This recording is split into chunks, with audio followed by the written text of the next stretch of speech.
اگر کوئی بندہ خانے کعبے کے اندر کھڑا ہو جائے، ایک طرف مقام ابراہیم ہو اور دوسری طرف حجر اسود ہو، فرمایا وہاں پر کیا کر رہا ہو؟ فرمایا فصلی فصاما، وہاں پر روزہ رکھا ہوا ہو اور نماز پڑھ رہا ہو. کعبے کے اندر روزہ رکھا ہوا ہے، نماز پڑھ رہا ہے. ثم مات وفی روایت ثم لقی اللہ، وہاں کھڑے اسے موت آ جائے. آپ مجھے بتائیں ایک بندہ کعبے میں ہو، نماز پڑھ رہا ہو، روزہ رکھا ہوا، وہیں فوت ہو جائے، اسے کہاں جانا چاہیے؟ جنت میں یا جہنم میں؟ آپ بتائیں. جنت میں جانا چاہیے. لیکن سنیے ابھی روایت مکمل نہیں ہوئی. حضور اکرم علیہ السلام فرماتے ہیں وَهُوَ مَبْغُوضٌ لِآلِ مُحَمَّدٍ قَدْ دَخَلَ النَّارَ. اگر اس کے دل میں میری آل کا پیار نہ ہو، یہ کعبے میں مرنے والا کبھی جنت میں نہیں جائے گا، سیدھا جہنم کے اندر چلا جائے گا. اس واسطے آل رسول کا پیار اپنے دل میں رکھو. بس اوقات یہ بھی ہو سکتا ہے اچھا یہ بھی نہیں جائے گا، میں کہا جی انہیں جنت جانا تو جنت مالکاں دے نال یاری تو لا کے رکھے نا. جنت مالکاں دے نال بغض کردا تے کہندا میں جنت وچ جانا ہے. بلے او شیرا، فرنٹ سیٹوں والے ذرا کیسے جائے گا جنت میں بھائی؟ خدا کا خوف کر. اس واسطے ان پاکوں کا پیار اپنے دل میں پالو. سمجھ آ رہی میری بات کی؟ محبوب کریم صلی اللہ علیہ وآلہ وسلم، آپ نے اس بات کو کھول دیا، لیکن لگے ہاتھ میں ایک بات اور بھی کھول دوں. توجہ ہے؟ یہاں پر اگر حقیقت دیکھی جائے نا، خانہ کعبے میں بندہ مر گیا ہے، خانہ کعبہ قیامت والے دن شفاعت کرے گا. امور آخرت رسالہ جو ہو حضرت علامہ جلال الدین سیوطی نے کہا، اس کے اندر آپ نے حدیث لکھی ہے کہ قیامت والے دن یہ خانہ کعبہ شفاعت کرے گا اور پورے میدان معاشر میں ڈھونڈ ڈھونڈ کے بندوں کو جنت میں لے کے جائے گا. تم ہی مینوں ویکھیا سی، تم ہی ویکھیا سی، تم ہی ویکھیا سی، تم ہی ویکھیا سی، تے تیرا خاتمہ ہی مانتے ہویا تے چل جنت دے وچ. حجر اسود میدان معاشر میں ٹرے گا، تم ہی ویکھیا، تم ہی ویکھیا، تم ہی ویکھیا، تم ہی ویکھیا، چل جنت دے وچ. اچھا خانہ کعبے دے سامنے بندہ مر گیا، نہ کعبہ بچائے گا، نہ حجر اسود بچائے گا، روزہ شفاعت کرے نہ روزہ بچائے گا، نہ نماز بچائے گی. کیوں؟ کہنے لگے جنت دیاں مالکاں دا پیار کوئی نہیں، کسے نے بھی بچاؤنا نہیں. جو جنت کے شہنشاہ ہیں، جو جنت کے سردار ہیں، ان کا پیار جب نہیں ہے، تجھے تیرا عمل نہیں بچائے گا، تجھے تیرا کعبہ نہیں بچائے گا، تیرا سجدہ نماز اور حجر اسود نہیں بچائے گا. اور اگلی بات بھی سن لے، اگر تیرے دل میں پیار ہے نا پاکوں کا، صحابہ اور اہل بیت کا، اور تیرا عمل کمزور بھی ہے، تو یہ تسلی لے جا. تسلی لے جا. میں یہ نہیں کہہ رہا کہ عمل چھڑ دے، نہیں نہیں نہیں نہیں، تیرے ادب پر تجھے تسلی دے رہا ہوں. قیامت والے دیہاڑے سائیاں تیری باں پھڑ کے تینوں لے ہی جانا جنت دے. مولانا اس پر دلیل دو. ایسے ہی کیسے ہوا میں تیر مار رہے ہو؟ دلیل دو. میں نے کہا سنو، جو بے ادب ہو نا، بے ادب پاکوں کا، وہ جنت میں بھی ہو تو رب باہر نکال دیتا ہے. میں تھوڑا سا روک گیا ہوں تاکہ آپ خود ہی پہنچ جائیں. یہ جو ابلیس تھا، اس کا نام عزازیل ہے، چپے چپے پر اس نے سجدہ کیا ہے، بلکہ 6 کروڑ سال کے لفظ آئے ہیں. اتنی عبادت جنت میں حضرت آدم علیہ السلام کو تعظیمی سجدہ نہ کر سکا، تعظیم نہ کر سکا. اللہ رب العزت نے اس کا عمل تو نہیں دیکھا، فرمان نکل جا، اور لعنتی کر کے نکالا، جنت سے باہر نکال دیا. ٹھیک ہے، عمل تو بہت تھا، تو تے اپنی مسیحاں کرنا ہے، وہ تو جنت چ کردا سی. مٹھے بولو، مٹھے بولو. سمجھ آ رہی ہے؟ یا بات عمل کی نہیں، بات آدم کی بھی ہے. آدم نہ کر سکا، جنت میں پا نکال دیا گیا. اور آج جو بے ادبیاں کرتے ہیں نا نبیوں کی، صحابہ کی، اہل بیت کی، اولیاء کی، ایک نسخہ ہے، لے جاؤ اللہ کر کے سمجھ آ جائے کسی ایک کو بھی. میں کہ جڑا بے ادب سی نا وہ جنت دے ویسی تو سائیاں باہر کر دیتا ہے. پتر تو تے پہلو ہی باہر ہے، تو کنے جائے گا؟ تو اس واسطے خدا کا خوف کرو، ذرا ادب والے راستے پر آؤ. اور اگلی بات بھی سننا، جڑا آنے والے ہوں تہاڈا پتہ لگے گا نا کنا کے جاگ دے بیٹھے ہو. اور جب کوئی ادب کر لے، میں نے کیا کہا، جب کوئی اس کی پھر ذات بھی نہیں پوچھی جاتی، جنت کا اعلان کر دیا جاتا. مولانا کیا کہنا چاہتے ہو؟ میں نے کہا اٹھا 15 پارہ سورۃ الکہف، وہاں سارے کہف کے پیچھے چلنے والا کتا امام قرطبی کو پڑھ کیا لکھا ہے؟ ہاتھ نیچے نہیں رکھنے، ہاتھ نیچے نہیں رکھنے. وہ کتا جنت میں جائے گا. میں نے کہا کیوں عمل نہیں ہے؟ کہتے ہیں جناب ادب تو ہے. میں نے کہا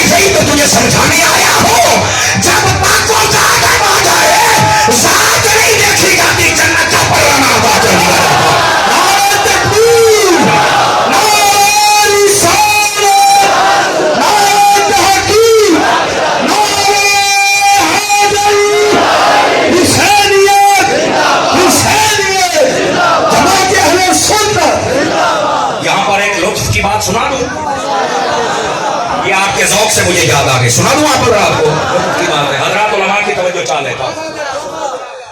علامہ قرطبی جیسے نے بھی لکھا ہے، اس کتے کو جب ایک اللہ کے ولی نے کنکر مارا نا، 7 ولی تھے نا، 7، ایک نے کنکر مارا، پٹا ماریا، انہوں نے کہا باری تعالیٰ مجھے زبان تو دے، میں تیرے بندوں سے بات کروں، مجھے مارا کیوں ہے؟ میں جب فضائل الدین فیصل آباد میں پڑھتا تھا تو ہمارے استاد صاحب آپ نے بڑا سونا نکتہ دیا، مجھے آج تک یاد ہے، حالانکہ یہ کسی کتاب میں نے نہیں پڑھا، استادوں نے بتایا تھا۔ کہنے لگے کتے کو بھی پتا ہے کہ صوفی نہیں مار دے ہوتے، پتہ نہیں یار میرے جملے میں سمجھو گے، کوئی نہیں سمجھے، کتے کو بھی پتا سی کہ صوفی نہیں سن مار دے تو صوفی دیا اولاداں بھی چاہیے تھوڑا جہا ہاتھ ہاؤڑا رکھو نا، دبی پھر دیو کدی ہے تو کدی اللہ کا نام ہے، اس گل کو کسی اور پاسے نہ لے کے جایا جے، لیکن ہمارے اندر وہ اخلاقیات بہرحال نہیں رہی جو بزرگوں کی تھی، آج ان اخلاقیات کو زندہ کرنے کا وقت ہے۔ سمجھ آ رہی ہے؟ آج تو کوئی بڑے گھر پیدا ہو جائے تو سمجھتا بھی میں یا باقی سارے فارغ رہے، اس واسطے خدا کا نام ہے، یہ تکبر حضور نے پسند کوئی نہیں فرمایا، لیکن بچے مجھے پتہ ہی سن ایسے دیا گلنا سنیا کو سوکھیاں، لیکن میں کرتا اس لیے ہوں کہ اعلیٰ حضرت کا ملامت ہوں، کرانا تو سوال نہیں ہوگا، اور یہ مسئلہ تمہیں بتانا ضروری سمجھتا ہوں۔ دوستان عزیز، اس واسطے ان باتوں کو سمجھو۔ اچھا، اس کتے نے جو آگے سے بات کی نا، اب پھر آپ کی محبت کا امتحان آ گیا۔ کتے نے آخیا اچھا تسی یہ کہندے ہو بھئی میں تواڈے پیچھے آواں گا تے میں بولاں گا، چونکہ وہ اللہ کے ولی نے کہا تھا نا کہ تجھے مار کے سرے تاکہ تو بھاگ جائے، ہم جہاں بھی جا کے رکیں گے اللہ کے حکم سے رکیں گے، اللہ جب کسی پر مطلع فرمائے تو ٹھیک ہے، نہ مطلع فرمائے تو جتھے رکھے اسی راضی ہیں، تو ہے کتا، اور کتے کی لا آف نیچر خصلت عادت ہے بھونکنا، جب تو بھونکے گا لوگوں کو پتہ چل جائے گا۔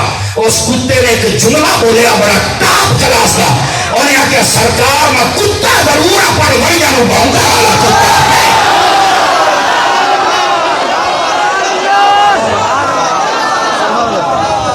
جو ہے وہ جو کتا ہو کے بڑی جنہوں نہیں بھونکتا تو پھر بندے نے بھی چاہیے سوچے تو صحیح نا۔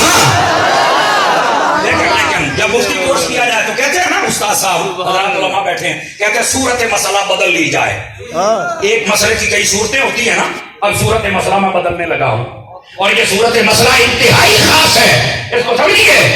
وہ تھے کون؟ اصحاب کہف، کون تھے؟ اور پیچھے جانے والا کون تھا؟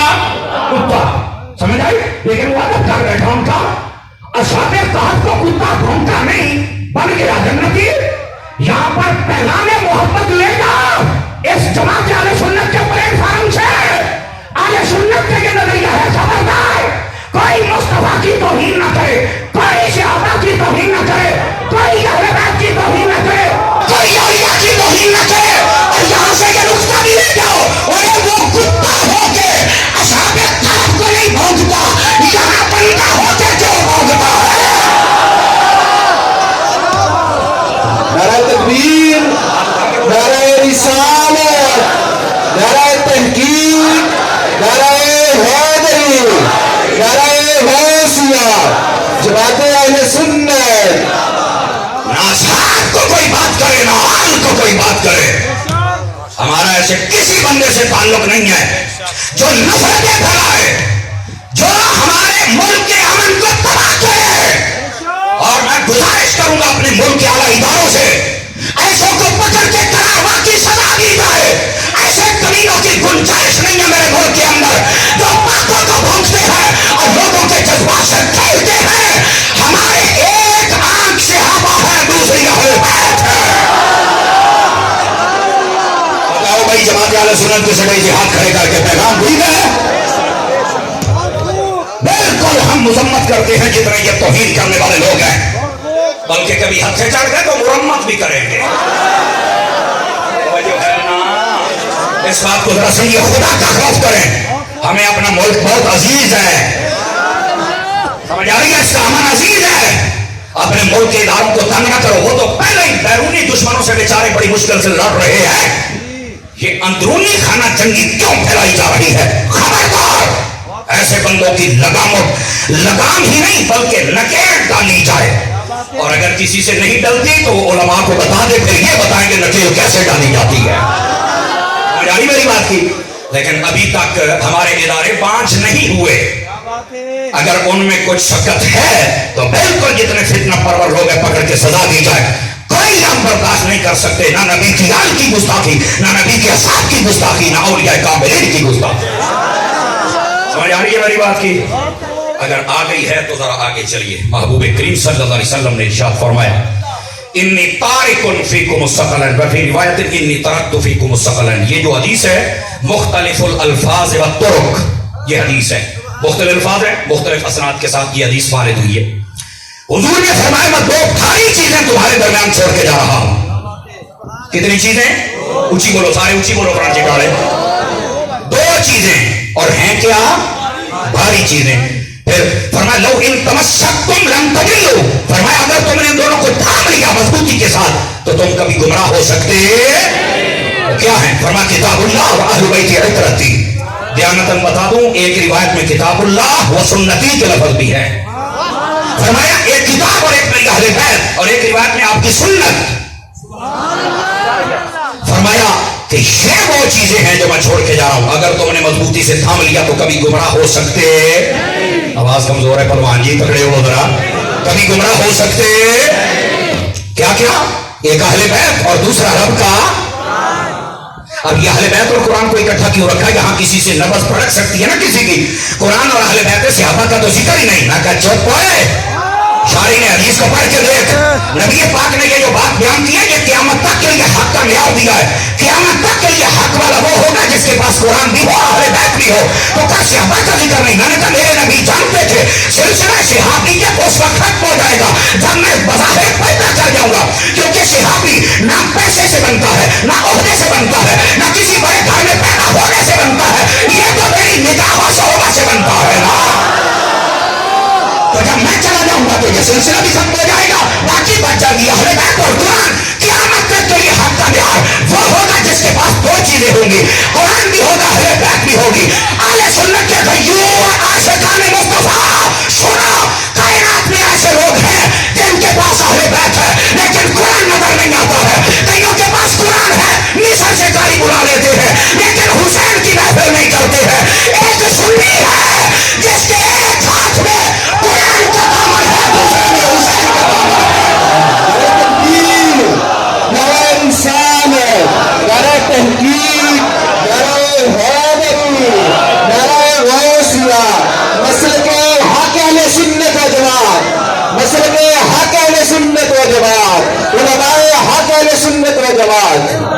ہر صاحب یہ نبی جنتی جنتی، ہر صاحب یہ نبی. بھائی جی ایو تواڈی آواز ہے تو میرا موڑ سلام ہے. اچھی بولو یار، تکڑے ہو. ہر صاحب یہ نبی، ہر صاحب یہ نبی. اور یہ نعرہ لگایا کریں. یہ نعرہ حضرت عطار نے یہ نعرہ ایسے نہیں دیا. یعنی یہ نا یہ نعرہ یہی تو ہے جو مچھر بھی مارتا ہے، کھچمل بھی مارتا ہے، لال پیگ بھی مارتا ہے. ہر صاحب یہ نبی، صدیق عمر عثمان علی، ابو سفیان اور معاویہ بھی، ہر صاحب یہ نبی. توجہ فرمائیں، تشریف رکھیں ذرا، میں اگلی بات سناؤں آپ کو. سمجھ آئیے بات؟ کتنی چیزیں عطا فرمائیں؟ بٹھے بولو. قرآن اور اہل بیت کہتا صحابی نہیں ہے. میں کہا ہوں سمجھ آئیے کیوں نہیں ہے؟ اگر صحابی نہیں ہے باقی تو بھی تو نہیں نہ لابدیاں پڑیاں، وہ بھی تو اہل سنت ہی کے پاس ہے نا. قرآن بھی ہے اور اہل بیت بھی ہے. ہم چوک میں کھڑے ہو کر قرآن بھی سناتے ہیں اور ساری رات شان حسین بھی سناتے ہیں. جس میں ضرورت ہو میدان میں آ جائے.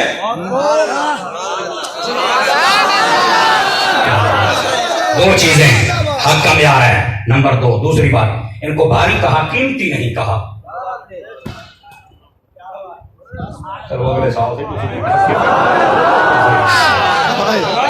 معیار سماعت تو بلند کرو نا جا رہا اپنا.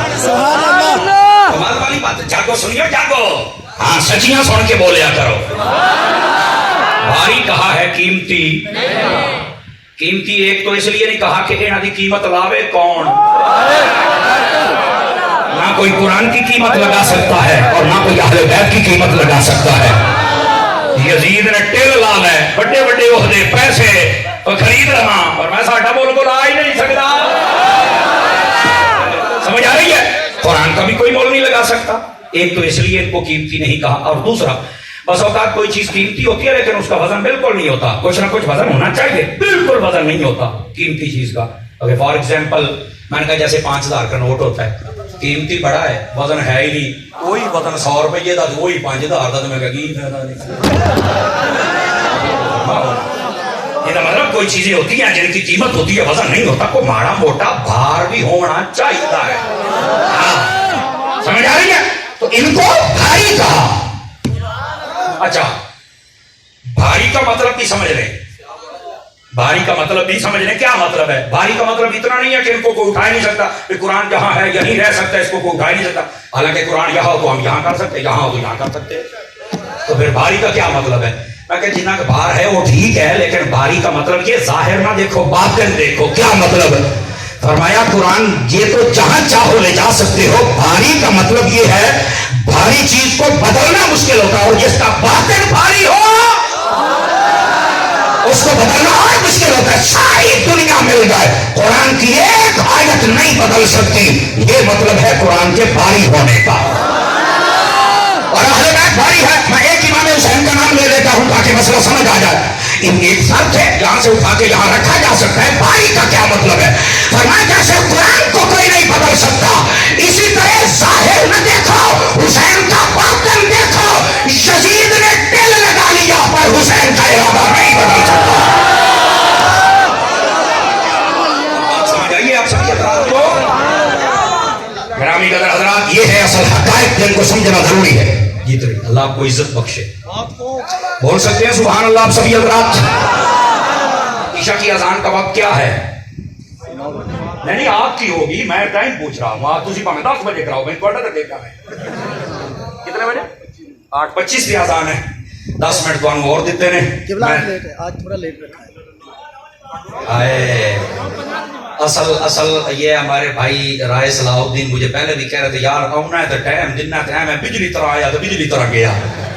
میں نے ان کو اس دن بھی کہا تھا کیوں بھی میرے یہ بزم جمال مصطفیٰ اس کے اراکین بڑی محبت والے یہ گئے تھے. میں نے ان کو کہا عشاء کی اذان نہ ان کے تو چھڑ دیں گا. یقین کریں میں نے رائٹ ہینڈ چل کے بیان کرنا ہے, لیکن ان کا جو مرضی آئی تھے کر کے تو پھر تو کے جا سکنا, نہیں تو نہیں جا سکتا. صدقے جاواں ایک تو جناب ہے جڑا وکیل ہوندا دلیل اتنی دیندا ہے بندہ موڑ پائے پیچھے آ جاندا ہن کریے کی. اب بولو یار سبحان اللہ, میں کیا کہوں.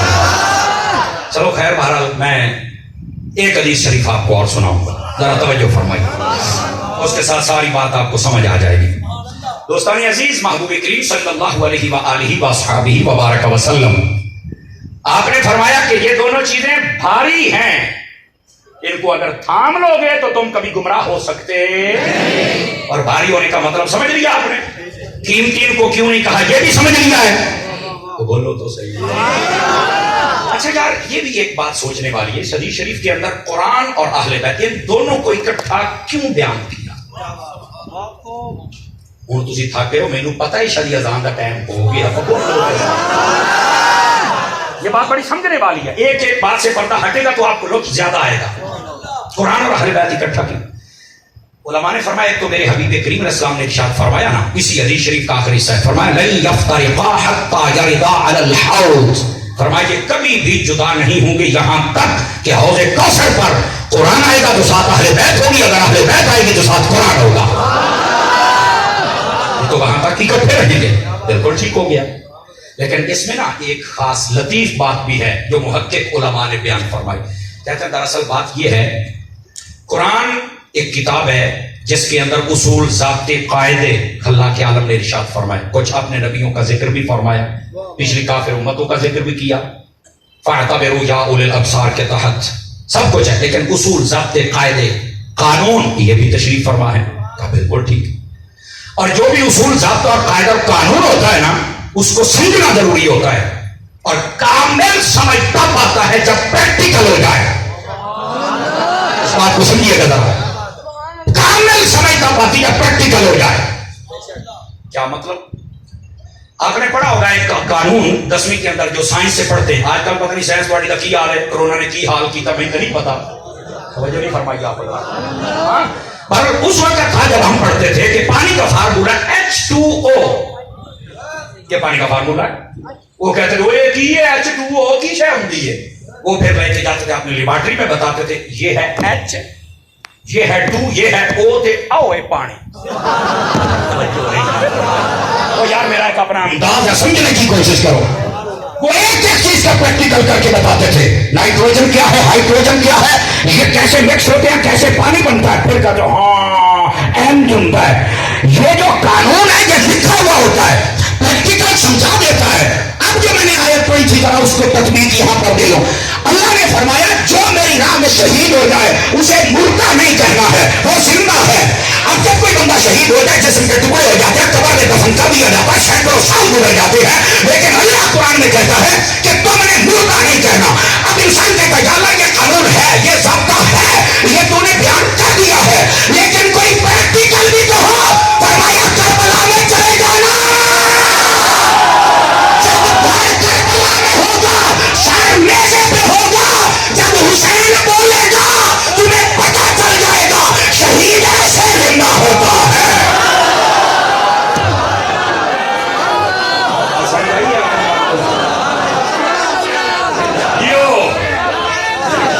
سارے بولو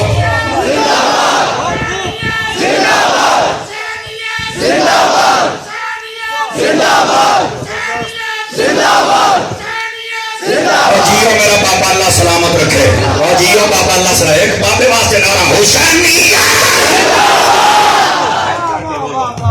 کیوں بھائی بولو چھایا کہ کوئی نہیں آیا. یہ قرآن اور اہل بیت کی تصویر پریکٹیکل بھی کوئی چیز ہوتی ہے. یہ ضابطہ تو ہے لیکن سمجھنے کے لیے کیا ہے. فرمایا کہ جب نہ سمجھ آ رہی ہو تو پھر کربلا کے بادشاہوں کو دیکھ لینا, یہ تمہیں سمجھائیں گے کہ شہید کیسے زندہ ہوتا ہے. اجے بھی کہے گا نہیں مجھے نہیں پتا, میں نے ایسے مکرو چہروں کو دیکھا ہوا ہے, سنا ہوا ہے. وہ کہتے ہیں نہیں ہم نہیں مانتے. میں کہتا ہوں نہ ماننا. واہ بھائی واہ. وہ تو تک کھوے کیا کوئی نہیں منتا پہ شیطان یا کھوے کیا نہیں سی منیا. ہر کوئی اپنے نانکیاں سے ہی جانتا ہے.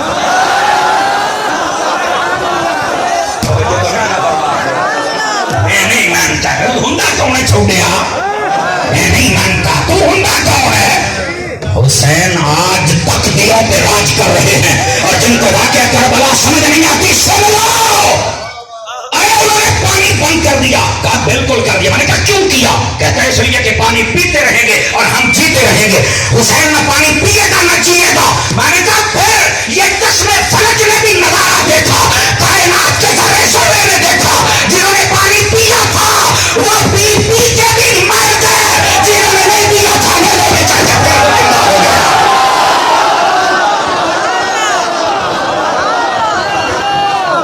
اور کئی بندے چوک بیٹھے ہو شاید اس واسطے بھی اتاری بھی آج تقریر کر لیں گے.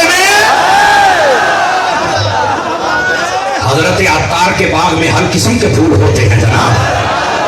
تو ٹکریا لیٹ ہے تو بکری گال ہے, ایسی کوئی بات نہیں ہے. دعا کریں اللہ حضرت عطار کو لمبی زندگی عطا فرمائے.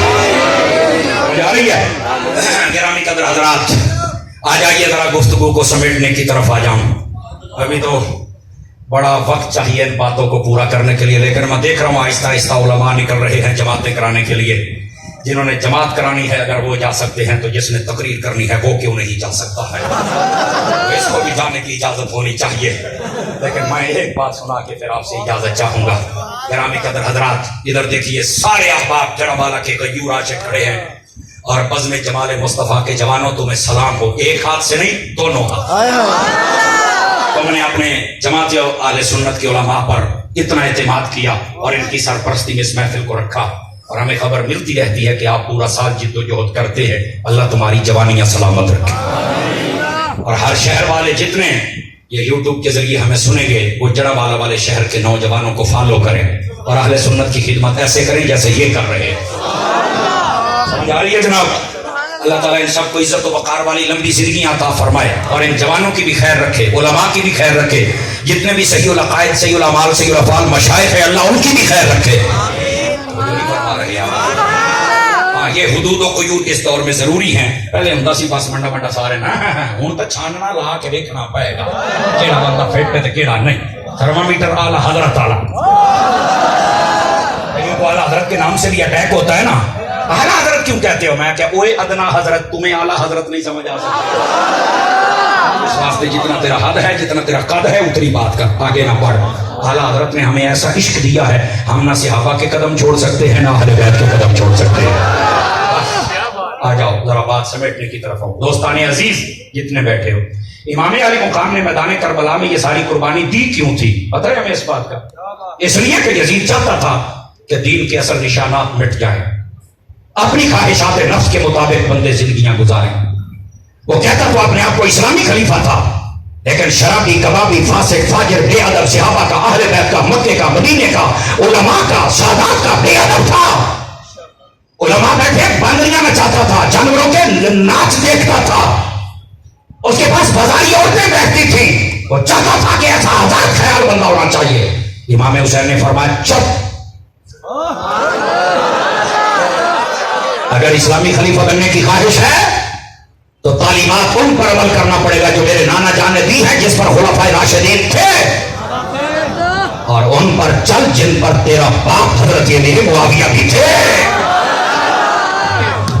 سمجھ آ رہی ہے؟ یہاں سے یہ بھی بات بتا دوں کسی کے دل میں یہ بات نہ ہے کہ حضرت امیر معاویہ کا بھی کوئی قصور ہے. چپ صحابہ کرام پر انگلی نہ اٹھانا مارے جاؤ گے. اور یہاں یہ بات بھی آپ کو بتا دوں حضرت امیر معاویہ ابو سفیان کے بارے میں کئیوں کے پیٹ میں مروڑ ہوتا ہے درد ہوتا ہے.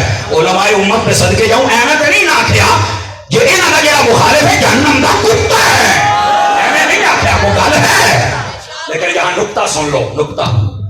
حضرت حر رضی اللہ عنہ میدان کربلا میں 2 محرم کو راستہ آپ نے روکا. جو ہے نا آپ بدلا راستہ روکا نا آپ نے بھائی کہ او پتر او میں نہ کدھر ایڈر تھلے آدھی چوٹ کے ٹوٹتے ہیں تمہارا نہیں. اور مینو آدھے اور سنا دے آپ بھجے جاندے رہ جاؤ سارے اپنی اپنی جگہ پہ گل سنو. کمال ہو گئی ہے میں اگے گڈی میں 150 دن سونی ہے تمہیں کوئی فرق نہیں پینا. گل سنو ہوں واہ بھائی واہ ایتے ساڈے تیور بدل جاندے نے. چوک کے بولو ذرا سبحان اللہ. ایسے ہی بنا لیندے ہو یار تھوڑا جہا حوصلہ کرو جناب. ادھر دیکھو میرے آپ واہ اور دوستان گرامی حضرت حر نے راستہ روکا تھا. 7 محرم کو پانی بند ہو گیا 10 محرم کو جنگ شروع ہو گئی اور کانپنے لگا. لوگوں نے کہا کیا ہوا؟ کہتا یار میری وجہ سے یہ سب کچھ ہوا میں نے راستہ روکا تھا اب یہ کیا بن گیا. اس نے کہا کیا کرے گا؟ اس نے گھوڑا بھگا امام حسین کے قدموں میں آ گیا. کہتا ہے حضرت یہ سب کچھ میری وجہ سے ہوا ہے یہ سارا ماحول میری وجہ سے بنا مہربانی مجھے معافی مل سکتی ہے. فرمایا تو جس کے پاس آیا ہے وہ تو رحمت للعالمین کا نواسا ہے. جہاں میں نے تجھے بخش دیا ہے اور جہاں تجھے جنت کی بشارت بھی دے دی ہے اور یہاں پر لوگ تڑپ تڑپ کے بیان کرتے ہیں. بس اوقات لگتا سٹیج نہیں ہے کوئی لکیرانی سرکت ہے جس پر وہ ناچ رہا ہے. میں نے کہا سن اگر وہ یزیدی لشکر چھوڑ کر اور حسین کے پاس آ جائے اگر وہ جنتی ہو سکتا ہے بتا جس نے کفر چھوڑ کر حضرت ابو سفیان نے مصطفیٰ کے قدموں کو پسند کیا وہ جنتی کیسے نہیں ہو سکتا.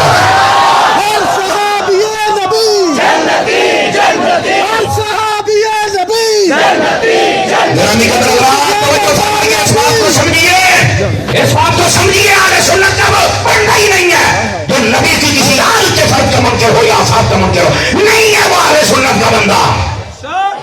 اہل سنت کا بندہ وہ ہے جو یہ کہے اہل سنت کا ہے میرا پار اصحاب حضور نجم ہیں اور ناؤ ہیں عبرت رسول اللہ کی. اس واسطے کئیوں کو بڑی درد ہوتی ہے. میں پرسوں اسلام آباد میں تھا میں نے یہ بات بیان کی تو وہاں پر ایک بندے نے پرچی لکھی ذکر اہل بیت کا ہے تو تم حضرت ابو سفیان کا کیوں کر رہے ہو. میں نے کہا دیکھنا یہ تھا یہاں کوئی شیطان ہے کہ نہیں. میں نے اصل یہ دیکھنا تھا خدا کا خوف کرو اپنے سینے اتنے تنگ نہ کرو جن کے تنگ ہیں ورنہ مارے جاؤ گے. رہ گئی بات امام علی مقام کی. سن لیجیے امام علی مقام نے جو پیغام دیا ہے کربلا میں آپ نے کہا نماز نہ چھوٹے روزہ نہ چھوٹے صبر کا دامن نہ چھوٹے میری عورتیں جتنی ہیں بے پردہ نہ ہوں. سمجھ آ رہی بد امنی نہ ہو. اور یزید کا کردار تو میں بتا چکا فاسق فاجر شرابی کبابی سب کوئی تھا. ادھر آئیے بھائی، فائنل بات، لاسٹ بات. اگر کوئی بندہ سارا سال کام یزید والے کرے، شرابی کبابی فاسق فاجر ہیں، بازاری عورتوں کے پاس جائے، گانے گوائے، ان کو شادیاں پہ سدے، ان پہ پیسے پھینکے، سب کچھ کرے، اور 10 محرم کو دے کے حسین کی پکائے، کیا کر؟